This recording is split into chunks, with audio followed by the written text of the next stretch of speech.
आपके एम्प्लॉयज इतने सारे होंगे, आर्किटेक्ट्स भी होंगे, इंजीनियर्स भी होंगे, उनको कैसे मैनेज करते हैं? देखिए, मेरी सबसे बड़ी वीकनेस इस लाइन में ये है कि मैं आर्किटेक्ट नहीं हूँ और इंटीरियर डेकोरेटर नहीं हूँ।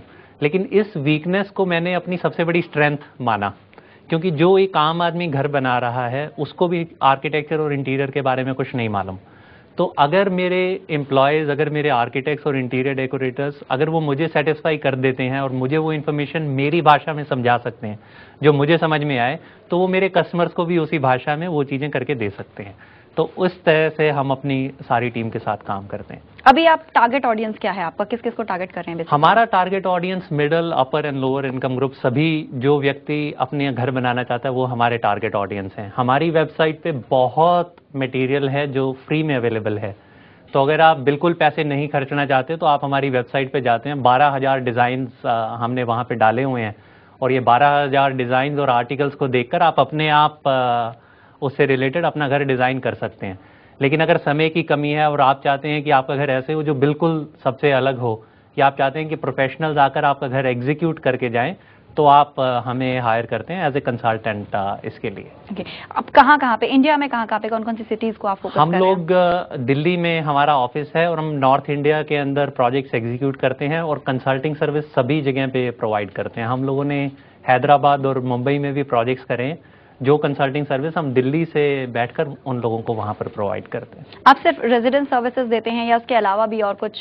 हम रेजिडेंशियल, कमर्शियल, ऑफिसेज, इन सब के इंटीरियर्स की सर्विसेज प्रोवाइड करते हैं। अभी किन किन प्रोजेक्ट्स पे काम चल रहा है? अभी हम लोगों के अराउंड 12 बड़े प्रोजेक्ट्स जो हैं जो चल रहे हैं, जिसके अंदर 2 ऑफिसेज हैं और बाकी रेजिडेंशियल के प्रोजेक्ट्स हैं। एक कमर्शियल इंटीरियर्स जैसे शोरूम, साड़ी शोरूम हम लोग गुजरात में शुरू करने वाले हैं, जिसके लिए मैं बड़ा एक्साइटेड हूँ। कोई किसी ऐसे प्रोजेक्ट के बारे में डिस्कस करना चाहेंगे कि जो अभी तक के लिए काफी चुनौती भरा रहा हो और उसके साथ कुछ एक्सपीरियंसेस कई बार ऐसे जुड़ जाते हैं कि हमेशा याद रहती है वो चीज? इंटीरियर आशा जी एक ऐसी चीज है जिसमें हर आदमी की जो चॉइसेस होती हैं वो उसके अलग अलग तरह से होती हैं।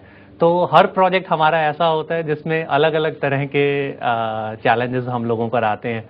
और रेजिडेंसेज में खासकर, अब अगर आप किसी भी एक एवरेज मिडिल क्लास फैमिली को ले लीजिए, एक हस्बैंड, एक वाइफ और 2 किड्स, वो सभी के सभी, उन सब की अलग अलग चॉइसेस होती हैं।